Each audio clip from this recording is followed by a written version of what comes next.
welcome to Work Hates. Everyone has a dreadful work story, whether it's a shit boss or a horrible workplace or an insufferable work colleague. And if you don't have any of those things, chances are you're the problem. I'm Bron Lewis. This is Brett Blake.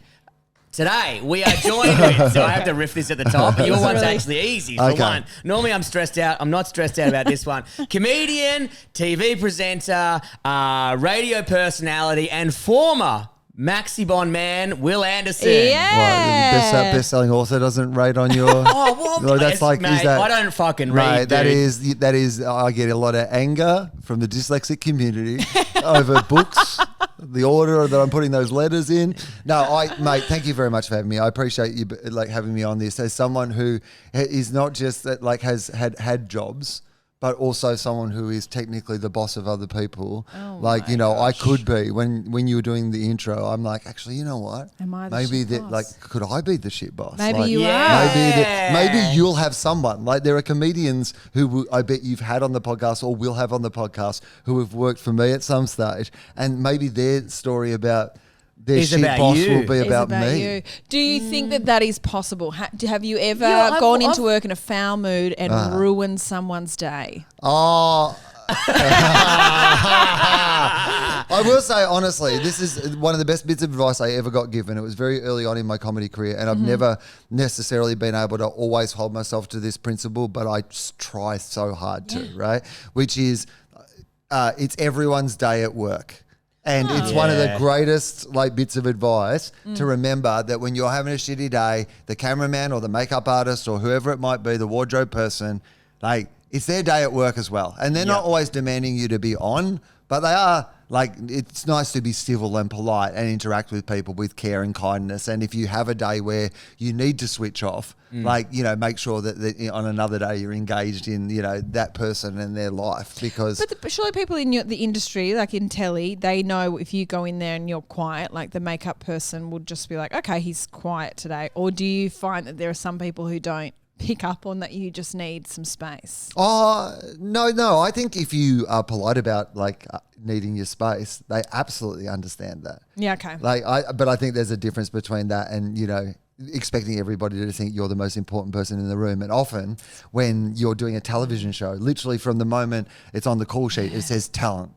It's ridiculous that there's even that sort of language around it. And then everything's focused on you. Particularly at my jobs, I tend to be both the host of the show, but also the boss of the show. So there's a fair amount of potential ego or the one that gets me sometimes is when I know that somebody is suggesting we do something a way that I know is not going to work, and I want to skip to the bit where that hasn't worked, and then we can get to the bit that will work, but I have to just bite my tongue and go, no. It's actually really important that we work our way through to that. Okay. And that I don't just jump in and sort of tell people, this is what we do. Because that's the hardest one. That's the one where you can see something like that unfolding in front of your eyes and you go, we're just about to... But are you ever wrong? When they try and you go, you don't think so? Not... These are only very particular circumstances, it's not like this is a thing I think all the time. Yeah, it's one of those things where you're we've done this a million times. We've made this mistake a million times. We're about to make this same mistake again. Yeah. I'd prefer that we didn't, but I know that it's actually going to be better for the entire day. Because if we take 15 minutes to play it out and then we learn that lesson, that 15 minutes is actually better spent than the next hour and a half of everybody whispering behind the scenes about being uncomfortable because we had a moment where everything Well, you said, no, I'm not doing it. Yeah, okay. The next just let him ask him to do the same thing again. You're let's watch it crash and burn, and then I don't have to fucking deal with it for the rest of the week. It's the same when we do rigging or you're working with someone who's newer. I'm yeah, okay. Yeah. And then the DOP is absolutely not. And you go, and the reason why it's that is now we don't do that way again. Yeah. But when you say because I'm from the film world, that's where I kind of started. And then when I'm in the comedy world now, but I've done a couple of acting gigs, and it's when they're you're the talent, you're picked up from the airport, they're can we get you a latte? It's kind of hard not to feel like that. But I never wanted to be that guy. So the first big movie job I kind of got was on The Tourist, and they gave me my own trailer, which I was man, this doesn't feel right. You're not a stranger to a trailer, Brittany. Yeah, Come yeah, on, but a look different at type you. of trailer. Yeah. They said, this is not for you to live in. Yeah. I was like, Nan's not even here. This doesn't make any sense. But then they had power connected to the trailer that wasn't connected. And also, I'm the generator up on most film sets, so I know where the breakers are. I could just turn it on. But I just sat in the dark for 3 hours because I didn't want to cause a fuss. And then the guy goes, wait, you've had no power for 3 hours. Why don't you say anything? I was like, I don't want to create a fuss. And he's like, how did you flush the toilet? Because it's electric. I said, all those bottles of water. He's like, oh. And then by doing it the other way, they just thought I was the dumbest prick alive. Yeah, you've lent too far into I went too far the other way. I wanted to be like, no, I'm a working class man. I can stand here. I don't fucking, no one's holding an umbrella over me. I'll piss in a cup. I mean, that is also, I think that there are those times when you are, I often say that the best way to do your job, if you are like other people are working for you, is to empower them to genuinely make good decisions. So I think that you've got to see people's ideas, and you've also got to be open to the idea that you can be won over in that moment. Like if I was just going into that thing going, okay, we'll do this again, but I am absolutely determined that it is not going to work because that's what I believe. Like, I would love if it did. Yeah. Yeah, it didn't again. Know. But you were right. To be proved wrong. Don't get me wrong. I would love for the thousandth time that we've tried this to be proved wrong. Yeah. I hope today's the day. Oh no, it wasn't again? Okay, well I guess that was. Did I hear you say the other day that you'd been in the industry, the comedy industry, for 27 years? No, did you say? That? So comedy. I reckon comedy, since I first started doing comedy, it's probably 30 years. The festival is 30 years next year, but that's I didn't do a show at the festival the first year that I did the festival. I just did line-up shows and spots and stuff. So the year after, so not next year, but the year after will be both 30 years of doing shows and 30 shows. So it'll be the Melbourne Comedy at the Melbourne Comedy I Festival. saw something really cool, which was maybe it was must have been 27 years ago or whatever. But there was the Melbourne Comedy, the chalkboard. Board. But the chalkboard was an actual chalkboard, and it only had 12 names on it. Yeah, that was what the festival was. I was like, what the fuck? You don't really, because it's so big now, you don't think about it. Yeah. Yeah, it was tiny. But the funny thing about it was that, because he was only 6, 7 years old or whatever it was when I first started doing the festival. Yeah. But to me, it already felt like the biggest thing in the world. Yeah. The reason that I had come to Melbourne to do comedy was because I wanted to perform at the Melbourne Comedy Festival, and that was when it was that tiny little thing. Everyone on the same chalkboard at the town hall. Were there international people coming? No, it was just like there was still some. Yeah, from the very start, it was international. It had an international flavour even from the very beginning of it. And Stephen K. Amos was still there. Yeah, Stephen K. Amos I've never was been to a festival where he hasn't been there. In the first year. Yeah, him and Peter Cook.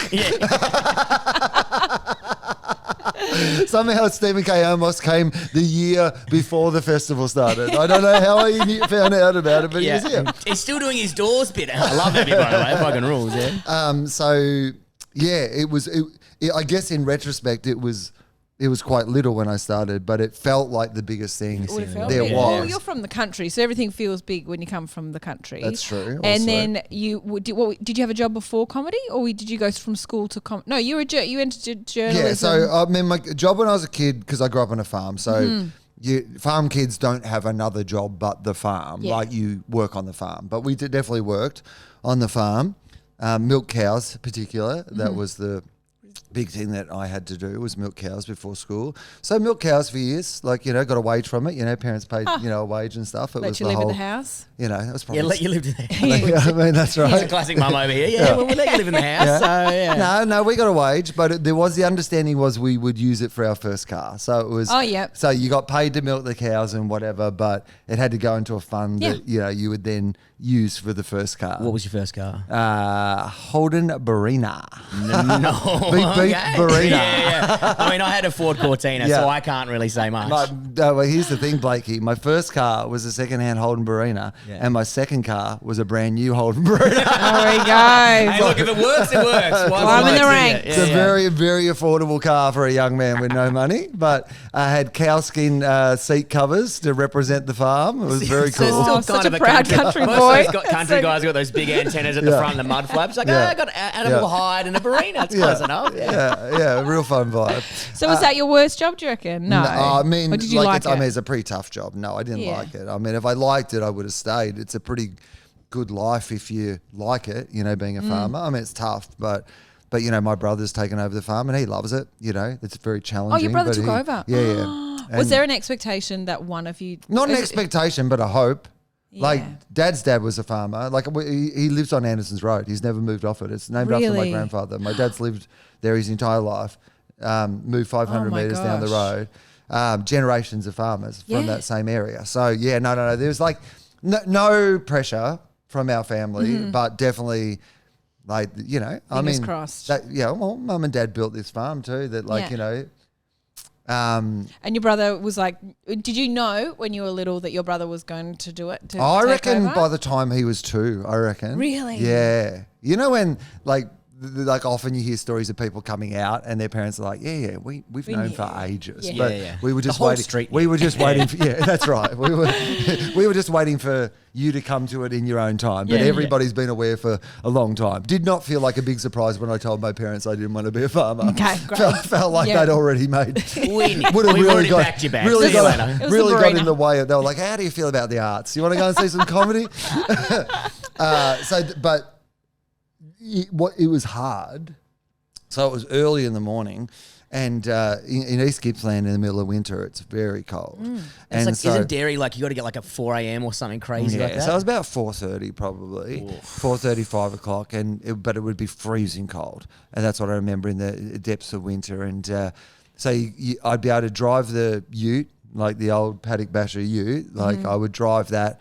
Around, I don't even know what the laws are, but there's some sort of exemptions for farm kids to be able to drive vehicles a certain amount for farm related work. So I'd drive the old paddock basher around, the 2 kilometres or whatever it was around the road when I was 15 by myself to go and milk the cows in the morning. But you'd have to get out in the morning and scrape all the ice off the ute. And then you're standing there in this like cold open dairy, like milking cold cows. Udders, it'd be warm udders, wouldn't it? It might be nice. So here's the thing, Blakey. It's not just the udders that are warm.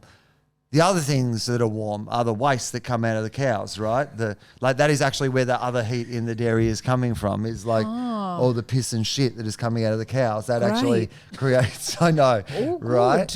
Goody. Yeah, so Brian, if you talk about shit jobs, there's no more shit job than one morning when you are so cold, because the only thing about like milking a cow is that basically you're putting machines on and off the udders. That's all it is, right? So my dad would put them on around the other side because that's the harder bit. Taking them off's the easy bit, right? Okay. Like they're easy to come off than put them on. So he puts them on around that side. They come around the rotary. I take them off the other side. That's literally basically the entire job. The other thing, you've just got to make sure you get out of the way of the cows if they're kicking, and if their tail goes up, that means something is about to come out. Sure. One morning I was so cold that I was just like, you know what? I'm not getting out of the way because I would rather be warm and covered in shit and piss that I would. That's how you know it's cold. You're like, so cold that I just, when it came out, my body was like, no, we've made a choice. We've made a choice. And it's a warm one. And that's when your dad was like, no, he's definitely not blowing. Warm, he can't stay. He's already doing like an art piece over there. It's a representation of society and a man's struggle. So what would have been your shittest job then? Well, shittest ever job? So I guess the only other real job that I had could be comedy. We have had someone say that comedy was their shittest job. I've had there's been bits of comedy that have been shit, but honestly, any job in comedy is still better than most other jobs in other things. Don't tell them that. Fuck. They'll see our work. No. Not for everybody. Yeah. You know what I mean? I mean, even not for people in the comedy industry a lot of the time. Yeah, that's true. Yeah. But in my opinion, like having worked in other jobs, so I trained as a journalist. I have a journalism degree, and I worked as a journalist, and I did not enjoy that job at all. And after I worked at the Canberra Press Gallery, and that was actually at the Financial Review, and it was actually quite an interesting job. Okay. But then when I came back to Melbourne, I wanted to do comedy, but I didn't have enough money. Yeah, I mean, you know what it's like when you start doing comedy, it's not a lot of money. So I still needed a job. So I took this job at the Herald and Weekly Times. Now, the Herald and Weekly Times is like, it's Rupert Murdoch still. It's like news, but it's their country newspaper. Oh. So they have a thing called the Weekly Times. Okay. So the Herald is like the Herald Sun, and the Weekly Times, that's what the Weekly Times in the Herald and Weekly Times is. So, right. So the Weekly Times newspaper had this sort of, the best way to put it is advertorial lift out in the middle. So it'd be about like what the best tractor is or what the best, like whatever is. You'd like, love that, Brady. right? Look at him. But- His face lit up. But then there'd be like an article about this tractor, but that'd essentially be ads, you know. It wasn't like real journalism. It was like they'd buy this lift out and then you kind of write an advertorial style article about and so I had this like journalism background. Like I knew, I guess, a little bit about advertising. This guy, this really nice guy, gave me an opportunity, gave me a job, and I hated it. Yeah, it sounds dreadful. I That's was not journalism. No good at it at all. I was not interested in it. I was just starting to get good at comedy, and that's all I was interested in. And so I treated this job so poorly. Like, I mean, in a way that, like, sometimes, like, people talk about me in comedy, and look, it's a low bar for comedy, but like one of the things I think people say about me is I like work pretty hard. I've always like had a bunch of jobs, and I work pretty hard for people in comedy. But they don't know the time that I worked doing advertorial copy at the Herald and Weekly Times, because I did not work hard for Rupert Murdoch in that situation. Was your dad proud that you were writing about tractors? Probably, right? But I wasn't really writing about tractors, because what I was doing was sitting in there on my headset telephone talking to my mates in comedy about nonsense and comedy and those sort of things. And then I would say I had to go out and meet a client or like do an interview, and I would go to the movies. Oh, you were dreadful. I literally went to the movies every day for about like a month. And what, did you just come back and just make up what they said? No, I just said, they weren't interested in buying the thing. Genius. Or whatever. That's actually very right? clever. Like, that's really clever. Because that actually was most of the time, even if you did go to the thing, they weren't interested in buying it. So I was like, maybe I could just cut out the middleman and just go to the movies and then come back and say they weren't interested. I used to sell. I used they can tell me they're not interested on the phone, and then I will say, I better go out and see them. I better go. Talk them around. It's called Lethal Weapon 2. That's right. There's this guy called Bernie, and he said if I give him the weekend, he'll be able to run me through some great ideas. But I did work with a very famous Melbourne. So I think they were Chris and Marie, but in the latest things. But they sell plants late at night on like free air television. Yes, and it used to be Chris and John or something like that. They've been around forever. Yeah, and they're like out like in the suburbs. And so they were one hours of or something. They were one of the clients, and they drove a very hard bargain. Chris and John, I remember. But doesn't he wear a tutu? Like he then started it getting... was all, their ads used to be really out there. That's all I remember. That van, and there's a guy with the plants, and he's wearing a pink tutu. Is that the guy? Yeah, I think so. Probably. Like, I mean, anyway. I don't understand what a tutu and plants got together. And there used to be a thing about wombats. There was something that come and say hello to the wombat. Like, it was a whole thing. And like, so when we used to go out and visit them, because they were out near like Puffing Billy or whatever. Yeah. That one I would go and do, because that was like. This is going to be a fun day for Will. Yeah. This is better than a movie. This is fucking good ass. Puffing Billy, and they're just walking around these nursery with these bananas people.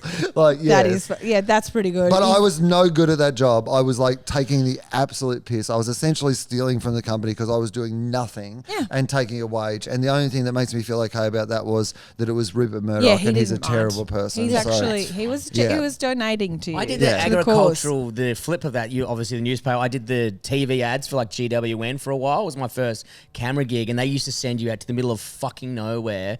You were like 4 hours in, you'd be in Katanning or wherever the hell it is, and you'd have to go film. Like a guy wanted an ad for the local town, and like, what is the business? I sell nails. Okay. And I'm like, how do you make this interesting? So you just get cutaways, and the guy who ran it was like the worst dude ever. He just used to, like, when we were meant to do editing work, he'd leave me there, and then he'd go to a brothel, then come back and then tell me yarns about it, which I hated. I was like, this is gross. But he's like, mate, they're all fucking idiots in the country. Just as long as they got a video of them waving at the camera, that's all that matters. They'll keep buying and buying and buying. So if you looked at any GWN station ad we made, it was always like, oh, it's Dave. And he's like waving, like, come by. You're like, who gives a fuck about nails? No one gives a fuck about nails. They just want they're paying to see themselves on camera. Get them to pick up the nails. So he used to sell so much regional shit. And he was a fat, lazy guy. He bought a Mercedes, and He didn't even bring tripods anymore. So what he used to do, because he was such a fat bloke, he used to ride up in his Mercedes to the shop. He would film out of the car, the front of the shop. Then he'd call and be like, "Hey, Steve, come out the front." And the guy would be like, he goes, "Come on, Steve, get closer. Give us a wave." And he would and then he would send me into the shop so he would never have to leave the car. Insane. I mean, but I understood his target demographic. He made so much money. He had like a 3-story penthouse apartment in Burswood. Kept it simple. He was in the red light district every day, but he knew exactly what they want. That would be $7,000. I'll make heaps of cash off that guy. Holy hell. And it's just waving and him not getting out of the Mercedes and me running in as like a 19-year-old guy with a camera going like, "Can you pick up the nails, please?" Wave at us. Yeah, wave. Keep waving. Oh, if you can get the wife in as well. They love when the wife's in there.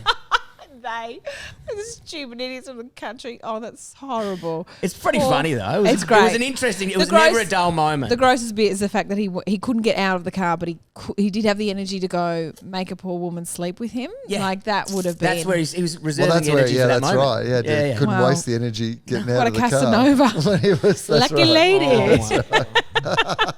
One of the grossest humans I've ever met. Did you get fired from that job, Will? No. Well, this incredible. is incredible. Yeah, I know. That's how I quit, which I always feel like that's so mean. I feel like you just pushed it to the point where you're like, I don't even want to go to the movies anymore. I felt bad that I had cheated them out of the opportunity to fire me. You know? Did you ever want to just go, "Hey, I've been doing this," and let them know? Or at the end, go, "You never admit it." I mean, not at the time. So then I've said it heaps since. Okay. So they know. Yeah, they definitely know. Yeah. It's funny because every time I go into the Herald and Weekly Times for any like publicity thing or whatever, over the last few years, the lady who works at the front desk there, she's been working there for ages, and she always still got your ID in the system. Really? Yeah, from when I worked there. That rules. Yeah. Like when I used to be just fucking scamming you guys. Yeah, they're fine. And did you quit in a spectacular fashion, no. or it was just like a gentle resignation? They deserved that for what you put them through. Well, the guy who hired me was like, you know what the worst thing about it was? He was like a good guy who had given me a chance. Oh. And when I went into like a big break, when I went in to sort of say that it wasn't for me. And he had the good grace, by the way, years later to reach out and like express like, how like excited he was for how my career had gone and all sorts of things. So like, I'm glad that it kind of ended in a nice fashion so that could be the case. But, I think in his mind, at least how he framed it to me, he kind of felt like, oh yeah, I knew something. Even though I didn't pick you for the right job for this thing, he was like, okay. He kind of feels like a bit involved in the story, I think. Great. Which is nice because he was the only person that I really felt bad for. The rest of them I felt fine for because like the business was going fine. Yeah. Like, and I was doing fuck all. I actually said to them, I said, you probably don't even need to replace me. I've been doing nothing. You know what I mean? Like, literally, I've been doing nothing. Literally doing nothing. Like, I'm worried about the movies. They've lost a customer. Yeah, they lost a very highly profitable revenue stream. I mean, they did because I couldn't afford to go to the movies as often anymore. That's a good one as well. Thinking about the person when you quit, you're like, oh yeah, fuck that person. Yeah. But when you've had to quit from someone who like believes in you and thinks. Like, I remember I worked at a frozen food place. Like, they did ice creams and crocodile meat. It was like dog food. Oh, yeah. And the guy was like, when he hired me, what? I was a forklift I love driver. that I just said, oh, yeah. As if that was like, oh, yeah. That absolutely, totally normal sentence that you just said. Ice creams and crocodile meat, Dog food. And camel meat as well. Okay, that makes it clear. Ice creams were in the blast freezer. Yep. Regular freezer was camel meat and crocodile meat. Okay. And then I was on the electric forklift. It was great. Yep. And the guy who... Sorry. It's enclosed. You can't have a gas forklift. I'm not sure that was her question. But I love that. Crocodile meat. I don't think it was about whether the forklift should be gas or electric. I'm pretty sure that wasn't the query. Diesel, it was electric, just to confirm, and just in case you were wondering. But the guy who worked there, he was like, man, you keep at it, this job, and one day this will be yours. And I was like, oh, yeah, I'm fucking leaving like in 2 weeks. Yeah. And because he had so much high hope for me. He's like, man, you're a great forklift driver. You don't mind the cold. And I was like, that was the only 2 things I was good at. Yeah. But he was like, he wanted me to be him in like 8 years from now. He's like, he saw you'll be the head of potential. toll of our division, toll refrigerated. And I was like, I don't fucking want to be. All the camel meat you can eat. Free camel meat. Camel meat. No one cares if some camel meat falls off the back No of the one truck. cared. So how did you quit that one if he saw you as the future Man, of his business? I lied to him saying that what did I say? I was going to TAFE eventually. I wanted to go to TAFE, but I just said, look, I'm trying to upskill. My dad wants me to upskill, so I'm going to go do a Cert 3. Starts in 2 weeks' time. It wasn't. I was just going to Bali. Yeah. And then it all comes around full circle. But I felt like I was letting him down because he was like, like I was his son or something like that. Now I feel bad about that one, but also I don't want to work in a fucking freezer with crocodile meat forever. Even though it was fun. But it is tough to, I mean, look, you can't like be worried about letting someone down. I had this boss when I was in Canberra.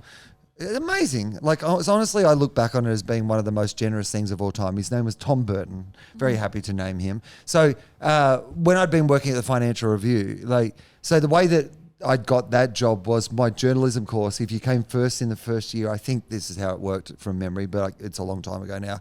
But there was an internship program that each of the sort of newspapers would take one person per year on a cycle. So the year before it had been the Sydney Morning Herald. The year before that it was, does that make sense? They all had bureaus. So my year just happened to be the Financial Review. That's why it was the Financial Review. And you came first there wasn't any, in your class? Yeah, and got this thing, right? Were you devastated it was a Financial Review or you thought that was great? At the time, I guess probably I would have loved, I probably would have loved a Victorian paper being from Victoria. So maybe the Age or something would have been cool. But no, it was actually good because it was the right size that some of the ones who did it at the Sydney Morning Herald, because it's a bigger paper and bigger bureau, they wouldn't get a lot of opportunities. But because the Fin Review was quite small, it was a really busy day of Canberra stories. Sometimes I get to write a story for the paper, which was pretty cool. A lot of the time it was just, looking after the Thursday night drinks or organising everybody's lunches or going emptying out the memo boxes or whatever it might be, right? Yep.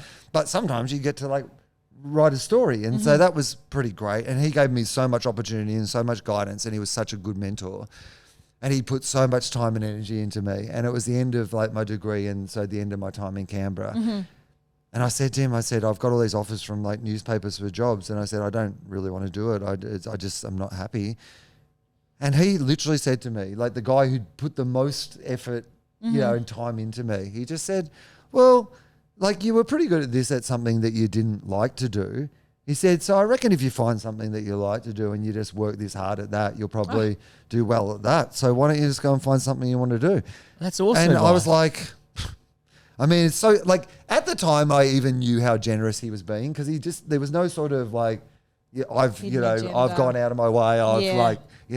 But he had he put so much time into helping me achieve this thing that I was suddenly just going, I don't reckon this is for me. And he was so that's good fine. About it. But also the thing is, we forget when you get older, you realise, young people, though they might be good at something or, if they're not keen and they don't have the drive for it, they're going to drop it. Yeah. So I was like, well, then put that passion into something else. Because in the day, it is still kind of a job. And if you don't give a fuck about it, then you're wasting everyone's time. Yes. Well, it's even with our job, right? Comedy. There's plenty of it that's a shitty job. So even in comedy, as something as good as comedy, there's plenty of things you have to do on a day-to-day basis to be a comedian that are elements of a shitty job. So even anything you love with all your heart, you're going to have to do a lot of shit work. Yeah, there's still admin, there's still emails, there's still that shit. AFL players don't just get to play on the weekend. They have to train. And no matter how fun your job is, there is an element of your job that is... to learn how to skydive, you have to do a lot of paperwork. Oh, yeah. That's true. And you have to strap yourself to some creep. I have to. Have you ever done the tandem one before? No, I've never done any of them. I did it once. I hated it because they did that classic strapped to another man. And then when we jumped out, which is kind of funny, but not in the moment. Is this meant to be connected? And then pushed me out. I was like, what the fuck? That's good horrible. gear. I love Good that gear. But they got it on camera. It's me going, oh! It's like my face melts. I'm like, I'll delete that. Yeah. I've been several times for basically the gear. I love the patter. The first time, you're like you love the banter. I love the banter. I love the little routines they have. My favourite one is on the Sky Tower in New Zealand. If you have you done the New Zealand No, I haven't done that Comedy one, no. Festival? So there's this tower in the middle of town, and it has like a wire on a wire. Mm-hmm. It's actually not even that scary, honestly, but it's like off quite a high tower in the middle of like town. Sounds It's terrifying. like a wire. You fall backwards off it, right? Dreadful. Yeah. Okay. Okay. Yeah. And just as you're about to go, they always do the classic. Oh, that's not like. Like the Hell, real, it's that's not so connected. mean. But at the moment when you're just there and like, oh, it's not, like it's. But you know it's coming gear. as well. Yeah, But you're like, I but it's think- still for like, Mate, that love is it. 100% funny every time. Really? Yeah. I did the Just only time great gear. the only time I'd I've jumped happily off. I stand hated there by the side and just watch one after another. oh, well, that's Oh, you different can though, watch because that's fun to watch someone. someone else. But when it's you, Yeah. you're like, fuck Yeah. you. Yeah. I want all of it. I want and even if it's true that they haven't connected the rope, I want the last me dying thinking it's a bit. Yeah. Gee, they're committing to This is this some bit. good stuff. This is real going good. really falling. That's Feels like I'm hilarious. falling. Yeah. I'm really close to this ground bang, It's you know. like, wow, I love how committed they are to this. The only time I've jumped off anything was at the Gold Coast. They had this like it's in the middle of the Service Paradise. They had this like kind of little like always year round fate thing, and they had this really tall tower, and you throw your bungee. So you're supposed to go. I think, head first, right, for bungee. But I went with a friend and she did it. She said, you should do it. And I was like, no, I will hate it. She was like, you think you hate it, but you'll love it. And I was like, no, I don't. I really don't think I'll like it. And she said, no, you will. Anyway, the Trust guy was me, like, you'll the love guy, it. the guy Trust me. was like, I will we'll love do you. it for I love free. who's being scared. We'll do it for you for free, and I love a bargain. So I was like, all right, fine. Yeah. And as they strap me in, I'm going, and like you're going up and up and up and up. I was like, oh no, I'm definitely going to hate this. I really hate this because down, you look down, it's just cement. And I was like, I hate this. And they said, just make sure you go over. And I was like, I'm not throwing my head into that. So I pin dropped down. Someone got it. Boom. Oh, and it would have just slammed you like that. Which is even worse. I You hated didn't it. think that through? No, but there's no other way. There was no way I was going to dive out. So I just had to do that. I'll make this way more unsafe. I by hated listening it. to Just their a advice. real quick flick at the end, right near the concrete. as we all know- Rather than diving in the way it's designed for, I will couldn't- completely subvert I hated that. it. I Spines hated love it. a good flick. Just a real quick, demanding flick at the end. Like a quip. I hated it. I hate free falling. The only thing I like is turbulence in a plane where you have this really quick free fall. You know that one? Do you hate But it? anything- I love it. I love turbulence. Oh, But yeah, a yeah. long, like an extended free fall is Yeah, not enough to think me like a sickening. little bit like, oh, I like when you do the giant drop in Gold Coast or whatever. Every Yeah, time I'm up sickening. there, I'm like, this is sick. And then when I get to the top, I'm like, oh, yeah, I hate this. And you're like, Yeah. and that's over. You're like, thank Wait for it to be God. over. I don't hate any of the ones where like my brain can fool itself to think that there isn't really any danger. So like even though we know that like roller coasters can go wrong, like it's rare that they do. So Rare. you're like you go, okay, well chances are doing this isn't actually as dangerous as it feels like it is because of the circumstance. Whereas if I'm near a cliff or whatever and there's not a fence, there is just a part of me that's like, I don't know if I trust myself not to just like What? run and jump over Yeah, that. that's a natural thing.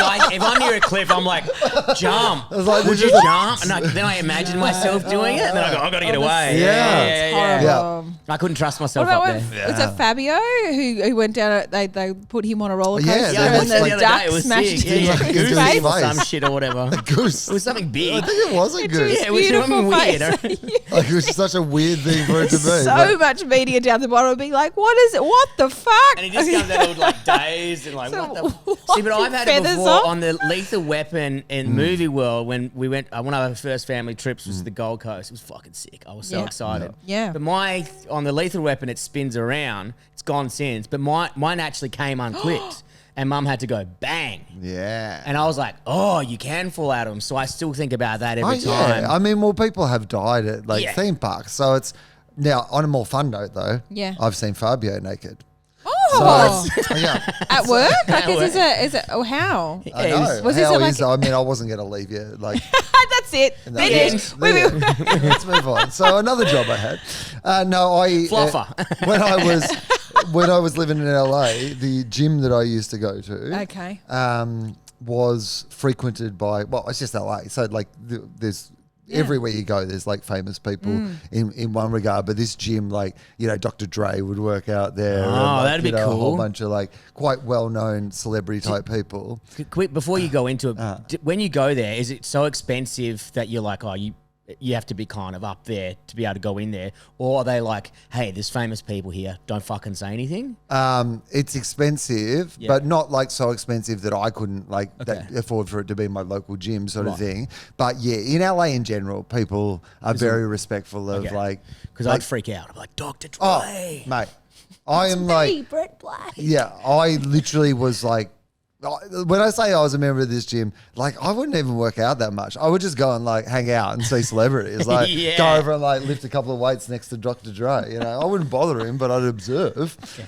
And one of the ones who was there all the time was Fabio. So Fabio was in this gym like all day long, just like lifting weights, flirting with middle-aged women. Oh, they would love like all day long. Fabio would be in there, and so one day he was in having a shower, and I was like, you know what? When are you going to get the opportunity to see, This is amazing. see what Fabio looks like in It's the like being nude, close to right? the cliff. Should I jump? Yes, I Yeah. should. I mean, there are times in my life where I've said no to opportunities like this, and I always think in retrospect, what were you thinking? Like, you only live once. Like, you get one opportunity to see what Fabio looks like naked. That's right. So You may as well the take only way it. to do it was to get naked myself, because it was like a communal shower situation. Like, you couldn't I couldn't like What are the linger and cubicles? so no, it was like a real Open. It's like a sports gym. yeah, Okay. sports gym situation. Okay. Yeah. And I particularly at that gym in West Hollywood, I think there might have been a bit of, kind of like, there might have been a bit of dating sort of like, going on like in the men's showers as well. That's like it's a very, beautiful. sort of that sort of area. And was he in the shower first, or were you in it? He was in first. I saw him in there and I was like, Take my clothes. Peeling his clothes off. Literally, Is though. that the guy that Like- only comes in here, lifts a dumbbell once and leaves? Yeah, here he is. I did not know how long he'd been in the shower for. I wasn't planning to have a shower at the time. Like I was just popping in. This is incredible. So I was just popping in to go to the bathroom. he's already in the shower. Didn't even have a towel.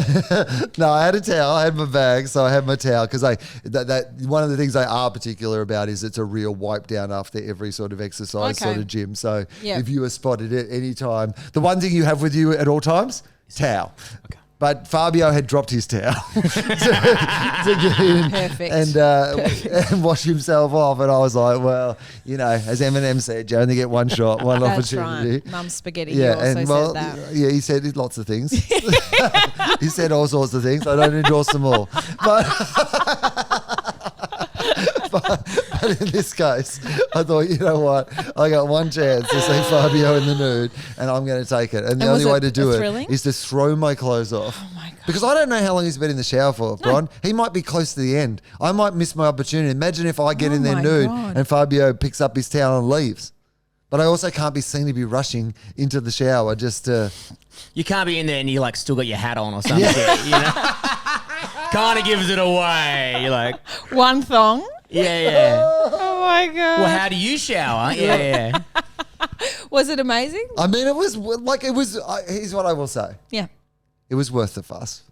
You know what I mean? Really? It was worth the fuss of me doing that for the moment. Nothing to like, I wish I could be now about to tell you some tale of like, like a penis of extraordinary size or a penis of like, or the other way. Something of note. A lump or a goose-related incident, Well, that's but right. there was none of that. Everyone's it was just trying to get up close. Even birds are wanting to have a little look. look at Fabio. I missed my opportunity of seeing Elon Musk's dick. What? Yeah, I was. Okay, here we go. Yeah, Has this got another forklift involved? No.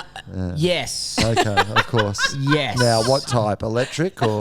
It was outside, so it was Outside. gas. Yeah, gas, it's of fine. course, It's safe of to be course it fine. was, Of yeah. course, we've covered this before. We'll pay attention. Thank you. I was working on Aquaman in the Gold Coast, and at the time, Elon Musk was dating the Amber Heard. Yeah. And there was a Tesla on site, but this is before Teslas really hit Australia. I'm like, fucking check out this fucking Tesla or whatever. And there's like 12 studios in the Gold Coast, and they kind of like, we were rigging one of the underwater sets, and they're like, oh, don't use these bathrooms, they're for actors. And I'm like, I don't give a fuck about fucking actors. I'll piss where I want to.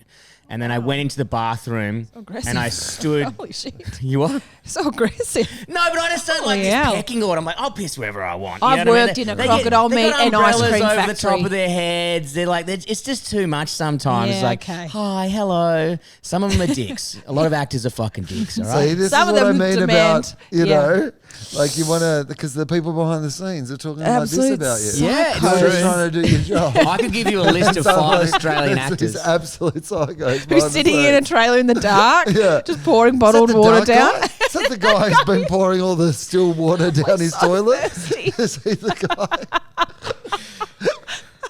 Fuck. Just an absolute psycho. Yeah, Just selling crocodile meat out of your boot. Hey, look, it's Do you still guys fresh. like the taste of camel? You ever tasted camel? Okay, so Brady, go. Go on. So you hate actors. No, I don't hate I hate okay. some actors. Okay. Yeah. Most people on Aquaman were great. Okay. William Dafoe, incredible human being. Lovely. That big Jason Momoa guy, he fucking rules. Yeah. Nicest guy ever. Seemed like he is. Yeah, man, he high-fived me and it nearly Yeah. broke my arm. It was sick. bet. And he was like, sick mullet, bro. And I was like, oh, thanks. I'm like, yeah, I'm done. But as I come in, I'm just next to someone. I'm like, oh, fuck, I hope it's not a fucking actor. And I like look and I'm like, oh, that guy looks fucking familiar. And then he finishes and I was like, oh, fuck, it's Elon Musk. So I like another 2 seconds. I mean, I would have had to have looked. You'd have to look, wouldn't you?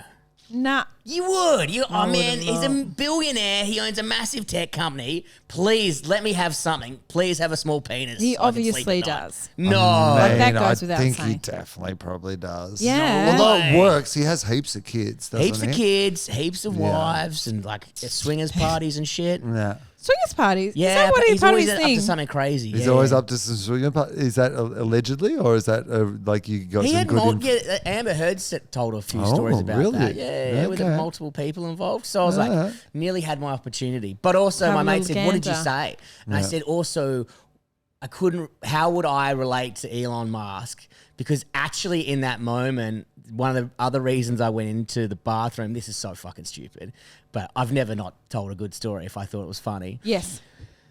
Don't judge. No, I wouldn't. My mate loves Milo. The drink. The Milo chocolate the drink. Yeah. No, And- Milo from Milo and Otis. Just a massive fan. Big Hates fan. Otis. Hates That's the weird Otis. thing. But I don't know And which is which. in that same moment, like, 'cause my mate Seb was the only person on set drinking Milo. Yeah. So we had some near our truck, and it was an empty can. And every day at the same time, he would get a Milo. The tin was empty. I thought it'd be funny to fart in the tin, and when he opens it, he could smell fart. And I was going in there to do that as well as pee. As a genius walks out, and I was like, "We're very different people." yeah, it's weird they want to keep the actors away from you. I can't imagine it. No one else has that rule except me. And they're like, "What were you doing?" I was like, "Yeah, I was going to go fart into a Milo tin." I'm like, "You guys are very different people." I'm like, You should have told Elon Musk that. I he's reckon, so I reckon he pressed. would have respected that. I reckon he would have loved Yeah, it. to Milo, Elon. Yeah. I'm in here to. You want to fart in the tin? Dude, do You one gotta as go well. Elon. Yeah, Gotta be exactly, quick. yeah. They make $1 million. Yeah. You got to be so quick, and the stupid the lid is just like a Didn't you used to do slit that as a of kid? metal. That was a practical joke. You used to fart Fart into a in a- Milo tin. And No. no. Never. No. That was the thing. I swear to Where God. was that the Western thing? Australia. Forestfield, Yeah. Perth. I We mean, used to just fart like into you Milo and your tins. mates, though? Like, yeah. Yeah, but I just thought So do you everyone feel did it. like, yeah, but Now I don't feel like anyone does it. no. I feel like I'm all alone here. Yeah, I don't feel like that was a thing that. I reckon I saw it in a movie and I copied it. Really? Yeah, they fire into Milo tin, you seal it, and then when you open it, whoa. Really? What, Man, there's a what guy's- movie would you have seen that in? Little Rascals. No, they didn't do that. No? I know Little Rascals. Gremlins they 2. didn't. Maybe. Dennis the Menace. Well, Will saw heaps of movies. Did you ever see those in your time, in your They worst weren't. job? No, there was no Milo farting. Yeah, see? Will's No. seen every movie. Look. You've made it up, Brett. I feel like I definitely did it, and that's I why we mean, you mimicked can it. trap. I mean, I guess like the physics of it are fine. It's just The more. science checks out. That's all I care about. The end. Yeah, I'm a grub. Have you ever, last question, have you ever quit in spectacular fashion? So yeah. Well, so comedy. Like I was trying to think of an example of this because it never from another job, but there was one comedy job that I did. So I was at the Manly Boat Shed. I don't know if you've ever played the Manly Boat I don't Shed. think I I have haven't. played Have the you? Manly boat I shed. don't It's think I have. downstairs in Manly. There's no boat shed around it. Oh. Can be one of the worst gigs in Australia. Why? Why can't it be the worst? It's just tough. Okay. I found it very tough to play, and I've seen some great comics there, and sometimes they're like, ugh. Yeah. So it being downstairs is good to know for this story. So Okay. there's like the set. So that when I look, I have not been back there in 20 years since this like happened. So when I was there, the stage faced like towards like this is there, and then the stairs are sort of at the back of the room. So basically, I was doing this gig, and I can't remember exactly what it was about, but there was a story in the news about a young woman who got breast implants, and her mum had got them for her for her birthday or something. Anyway, there was something like that. Anyway, it was some news story. And then this guy in the audience just started saying the most gross stuff about like this girl, like this teenage girl and her breast implant. Like it was just real. You know, like when like it's all for like, I get the idea that I've introduced this topic, but I'm talking about this thing that's in the news, and you're now just saying just like really horrible, not even directed at me, like just like really kind of gross stuff. And like I'm trying my best to do that thing you do in that situation of like, and I'm putting him down, and like honestly the audience like are on my side, but it's just being ruined by this, by being so gross. And I keep looking over at the like security guards. Like this is like one of the few times in my life where I'm just like, you know what, this guy just should not be here. This guy shouldn't actually. You just shouldn't want this guy in your pub. And you can't beat him if he's just derailed it himself. You know, it's not like a heckle response thing. It's like just saying shit. Yeah, and so, but the problem is like I'm getting heaps of laughs like burning him. So the rest of the, like I'm still kind of like keeping the show going. So I guess maybe the security guards think this is all part of the fun or the show. But this guy, like I've never been reviled by an audience member more than I like felt in that moment just by this person. And so I got to the end of the show, and I like finished the end of the show, and I said, look, this has ended up going really well. And I think there's a chance that you're going to walk out of this room tonight and you're going to think, I made that show good. Like I said, I just need you to know that the reason it was good was because of what I did. Yes. It had nothing to do with you. Yeah. You shouldn't go to comedy. Yeah. If you honestly believe the things that you are saying tonight, I honestly believe you should go home and you should take your own life. And then I put the microphone back in the stand, and I walked off the stage, through the room, up those stairs, out of the Manly Boat Shed, and never went back. Wow. Did they try and call you? Like, are you okay? So They asked me if I wanted my money. I said no. I just said I'm done. I'm gone. So that was my quit in spectacular. Hey, that's pretty good. That's good. That's good. And you also, I love how because you've got the microphone, you can have your like calm, like last few words, and then walk through the crowd like an absolute hero. Like up the stairs into my car into the and just to the went, darkness. I am never going back there again. Like I just remember just like, Oh my God. And you probably will never have to. It doesn't pay that well. I think it's stopped now as well. I've done it a few times, and it was a rough gig. Well, we did a rough gig last night, Bretty. Bretty and I did a gig in the city. You hosted it. What was the gig? It was tough It in wasn't. town. No, you thought that one was rough, but you didn't see the one that was after that one. I didn't see that. I did two back to back, and the first crowd were fine. They were just fine. Then the next one was like, why am I here? You know, just talking into the abyss. Hell. Couldn't get him with crowd work. Couldn't get him with Full. jokes. Was and it just full? went, see ya. Was it full? Half. The first one that we did was full. I walked out and I was like, that was the biggest bomb I've done in a long If that's your biggest bomb you've had in a time. long time, good on you. It was That's great. so If that was my biggest bomb of the year, I'd be very happy No, it with was that. just gross. But you all have like everyone. I was saying to Brady before, like everyone has different I guess like definitions of a bomb for them. Like if it's a personal thing, so you could be like that was so bad, or like I had when in the audience people doing this to each other whilst I was talking. Can I ask this because it's God. unrelatable to me? But a theatre bomb? Have you ever bombed in a theatre? Oh yeah. Oh, I mean, not in the last 15 years, I wouldn't hope, but probably before that. Like, I did have I can remember the last. It's a hard thing to say as a comedian because I do think that that like everyone can bomb, like and I'm sure. Anyway, I won't actually mention who it is, but somebody the other night at the festival club.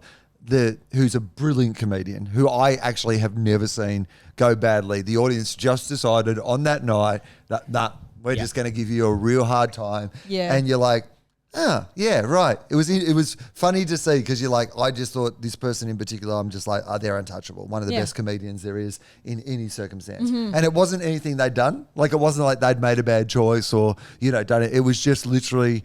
Yep. Maybe that there'd been a different style act on before them, or the audience were just there for a different vibe. Or I think in the case of this particular person, the audience were a bit like, "You're a big star, and we're going to give you a hard time." Now you got to work for this. Yeah. Yeah. Okay.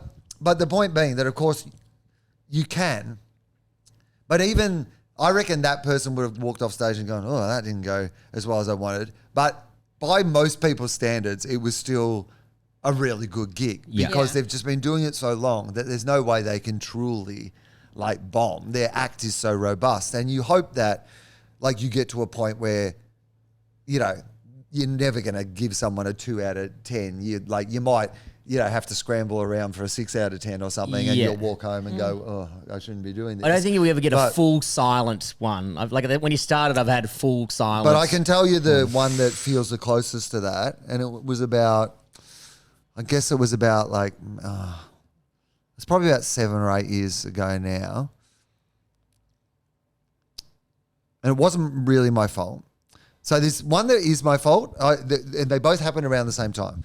And so one was I was doing just a lineup gig at the Twin Towns on the Gold Coast, and I was the last act on the night. It had been a really good night, but it had just gone too long and people got too drunk, and I wasn't what they were looking for at the end of the night, and I just couldn't get them. But in a way that I was like, I didn't think I could go this badly anymore. Like I thought I was like, with all the skills I have, I was like, I've tried all my tricks and none of them have worked. So no, Come on, Gold Coast. Yeah. Okay. But the other one was absolutely beyond my control. But honestly, the worst gig, and I put this up with anyone's worst gigs of all time. So it's a corporate, which already, here we go. is already going to be not the best gig. But I don't mind a corporate because I'm like, I understand what the parameters of the engagement that we are here to and like, as I said, my act's pretty robust.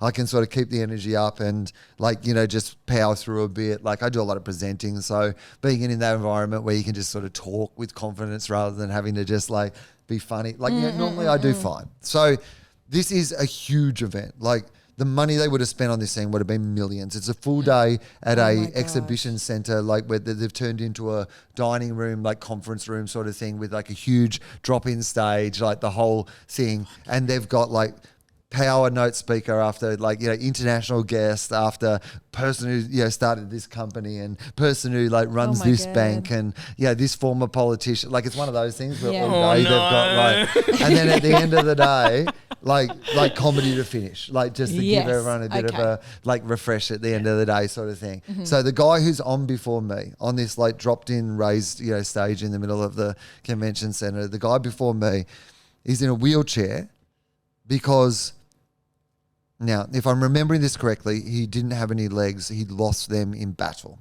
The details of this, it's a little while ago, but I'm pretty sure that's what it was. He lost at least one of his legs or both of his legs in battle for Australia. He was in a wheelchair. He had climbed Mount Everest.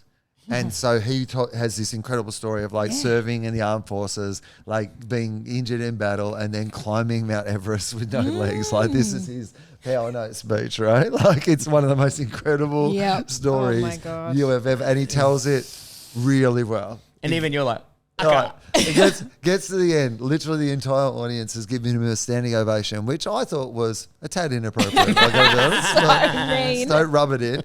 But anyway, so he finished this thing. The host was a guy called Tim Webster. Do you know who Tim Webster is? He's like a newsreader from Sydney and a sports guy. He used to host Sports Tonight.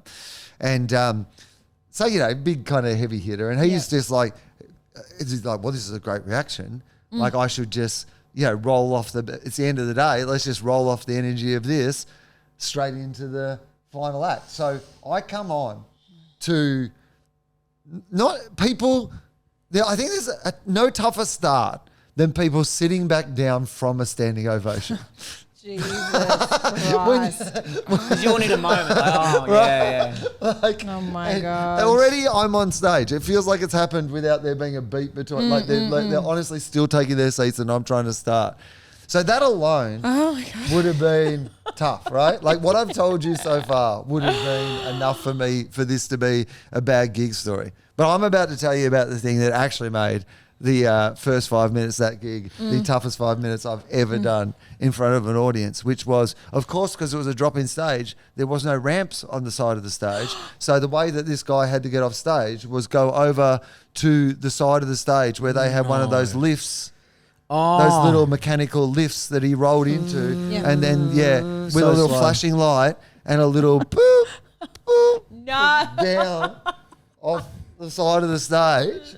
This hero who's just like made this speech, and I'm like, so I'm from Hayfield, and they're all like watching this guy being lowered slowly. For some reason in my head I was like, there was no stairs, so we had to crawl down and I said to him afterwards, I said, you fucking climbed Mount Everest. You couldn't get off the fucking stage by yourself. We need a fucking Sherpa for this as well. Do you, Chip? Get off there. Come on. Well, I don't think he was enjoying what was happening either. No, like I don't think the he beeping. Was, I mean, again, he was a very capable person who I'm pretty sure did not need all the incredible levels of insurance safety that they had put into whatever was going on. But so were you standing on stage while he was getting lowered down? I'm doing my bit, Bron.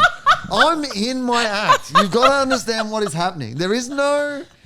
And because he's a hero, I don't feel like if this was one of my gigs or whatever and it's something like, I'd riff with it. I would do, you can climb Mount Everest or blah, blah, or I'd riff with it. But this is this big, expensive, I'm just meant to be, like, so I'm trying to do my act. Oh, my God. I'm trying to pretend that the hero of the previous story isn't being slowly lowered down behind me as I'm trying to do my comedy. Do you get PTSD when you hear a car reversing now? Mate, you see a forklift? That's my story. Just, like, I can't... those lifts are so fucking slow as well. So slow. Like, so slow. And why does it need the beep? It doesn't need the beep. So did you bump? Was that a bump? No, you know what the funny thing is? Actually, it was fine after that stopped happening. Surprise, with the flashing light and the beeping stop, it was okay. I still had about 15 minutes to go once. And I was able to like diffuse and deal with the situation in a way that, but for those 5 minutes, no, it was the bomb. It was a long time. It was 5, and yes, that's what I mean. Like 5 minutes in that circumstance, it felt a lot longer than 5 minutes. And also, fucked him. He knew that he had to come off on the thing. It would have been on the sheet, you know? Oh, well, this is the bit that, because I don't judge the poor guy in the chair, he clearly didn't want to be in that situation doing that, right? But Tim, I've hosted enough of those things to know that there would have been a rehearsal when you've run through the fact that this guy's real. How did you think, like, is he just, like, it's the end of the day and he's like forgotten? I reckon that's got to be, give him the benefit of the doubt, because otherwise he has hung me out to dry. Let's see how funny he is now. Let's see him deal with this for 5 minutes. Good luck, idiot. Well, you know there's people, though, who think comedy can solve everything. Like, you know, I'm sure you've run into a few of them. Like, so what we're going to do is we're just going to, so everyone's got to drink a slab of beer first, and then we're going to throw T-shirts at them. And as we're throwing the T-shirts, we'll just get you to come on and do 5. Like there are some people who think that comedy can, like, we'll just, this is for a charity tonight for, sick and diseased animals. So we're going to just go show 5 minutes of Sarah McLachlan singing over the top of some sick animals. And then here's Bron Lewis. Bron had one about the farmers who shot themselves or whatever. Would come out really? and then they'll be like, anyway, here's some comedy. Drought angels. Like, I told this a couple of episodes ago. I'll tell you real quick. Drought angels. Harley Breed and I were at regional Queensland for it, and the lady came on first. She was like, "Thanks all for coming. It's a really tight community. You know, we need to help each other. You know, there was one farmer, one of our friends, his cattle wasn't big enough to sell, and so he took his shotgun, shot all the cattle, shot all his sheep, dogs, and then turned the shotgun on himself. So, you know, we need to stick together and look after each other. Anyway, let's laugh tonight. Welcome to stage, Bron Lewis. Everyone's crying because they knew who he was. It was one of their community. Yeah, but comedy will solve this. Bron Lewis. I'm coming out. I'm like, hi, welcome. I'm from Melbourne. Please. What's up, guys? Hey. I've got kids. They're like, we wish we're too poor. You know, like it was just, it was hell. But it doesn't solve everything. But I've had a great time today, Will. Thanks so much for coming on. And we hope you don't get any more of those bad gigs. Thank you. Thank you for having me. Thanks, mate. Thanks, Will. I've been fired from a lot of places. I've been fired from so many places. I went into the class one day, real bullets. Kill me.